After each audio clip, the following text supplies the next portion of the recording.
Bonjour à tous.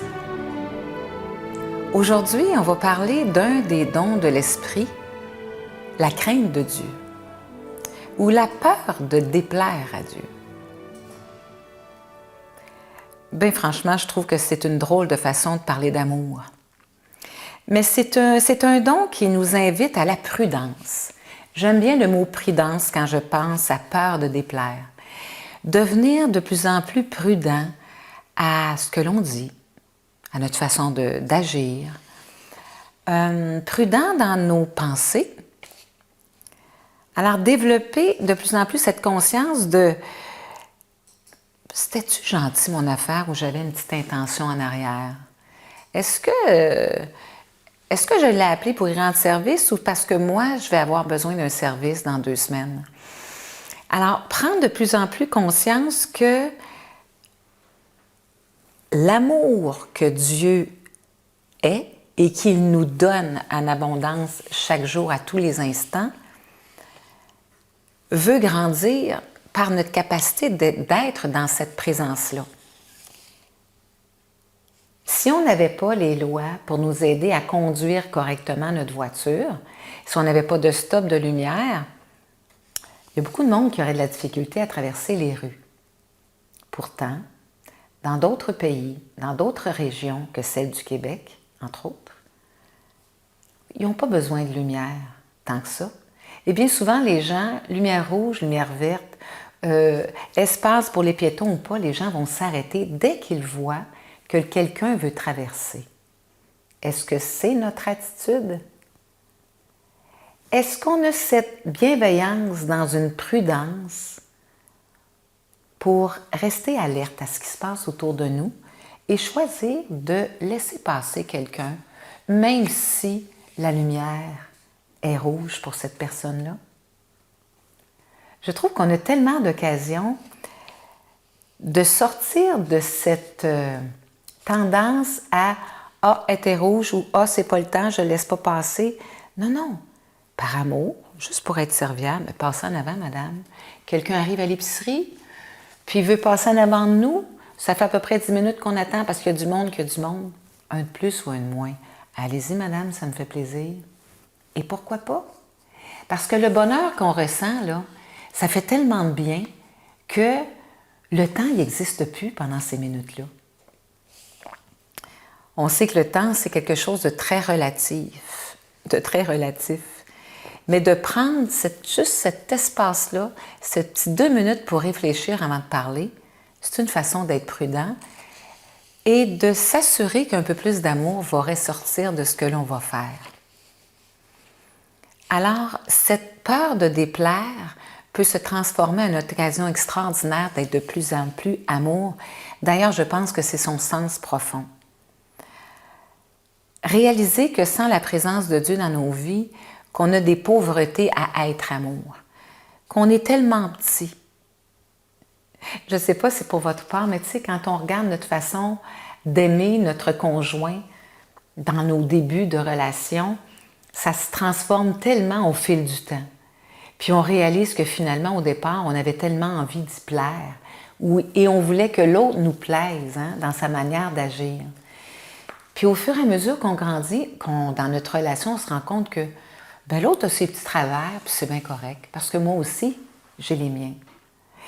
On a une capacité extraordinaire d'accueillir nos enfants dans leurs différences, alors que bien souvent, en amour, avec un conjoint ou en amitié, on a la corde un petit peu moins longue, l'élastique un petit peu moins long.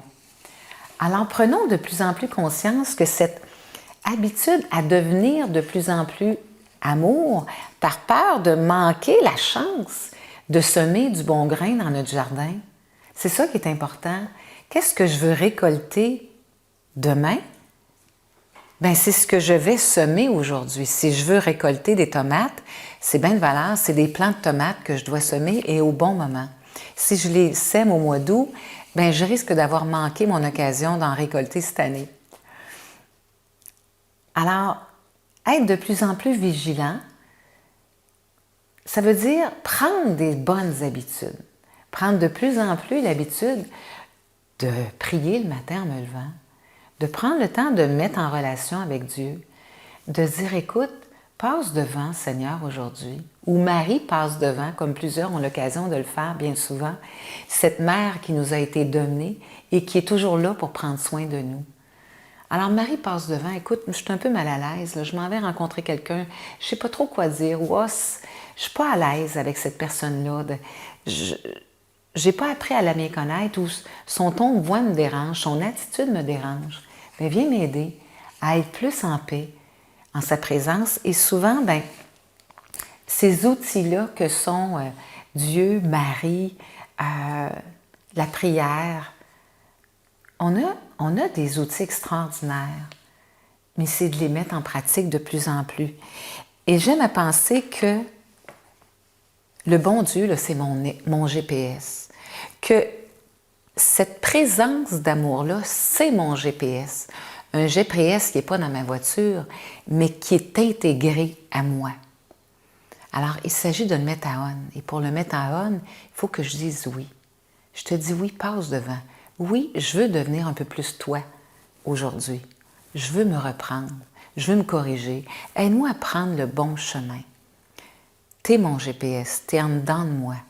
Être confiance. Et de plus en plus dans la foi et l'espérance que c'est ce GPS-là, naturel, dans ma nature première divine, qui va être en action au quotidien. Dans ma pensée comme dans mes actions. Dans mes peurs, dans mes doutes, dans mes appréhensions, dans mes décisions, dans mes changements de profession, par exemple. Être confiant que quand je ne sais pas ce qui va arriver demain, que c'est le meilleur qui va advenir. Pourquoi? Parce que l'amour prend soin de moi. Mon créateur amour ne veut que mon plus grand bien. Mais si je ne lui laisse pas de place, il ne pourra pas agir puis me montrer le meilleur chemin à suivre. Alors, quand Jésus dit « marche en ma présence et sois parfait », il ne parlait pas juste aux disciples. Il parle à moi aujourd'hui. Sois un peu plus moi chaque jour. Et comment? Marche dans ma présence. On n'est plus dans le moment présent, on est hors temps. On est dans cet état de la présence continuelle de l'amour qui est don de vie pour moi à chaque instant. Arriver à dire que ta volonté soit faite, c'est être de plus en plus conscient de cette bienveillance-là et de cet amour sans borne qui se donne à moi quand moi je laisse cette ouverture, cette porte ouverte à le laisser s'exprimer à travers toutes les petites choses de mon quotidien. La recette du bonheur, c'est de faire des actes d'amour répétés le plus possible. Le ciel, il est sur terre dans la mesure où moi, je suis en amour. Quand on est en amour, on le sait, quand on tombe en amour avec quelqu'un, il me semble que tout est plus beau. Il fait plus beau, même s'il pleut dehors, c'est pas grave. Le temps s'étire. On trouve plein d'idées, plein d'occasions pour se voir. Mais c'est ça. Développer ma relation avec Dieu dans cette présence à ces dons extraordinaires qu'il m'a donnés, c'est comme si je choisissais de semer la graine de la sagesse dans mon jardin, de la laisser grandir, la graine de cette volonté-là de m'unir de plus en plus à sa pensée, non pas la mienne. Que ta volonté soit faite, que ta pensée soit la mienne, que l'amour, la sagesse, la vérité soient mes ingrédients de vie au quotidien pour que mes semences soient de plus en plus abondantes. Et c'est ce que je nous souhaite parce que être heureux, c'est être libre d'aimer.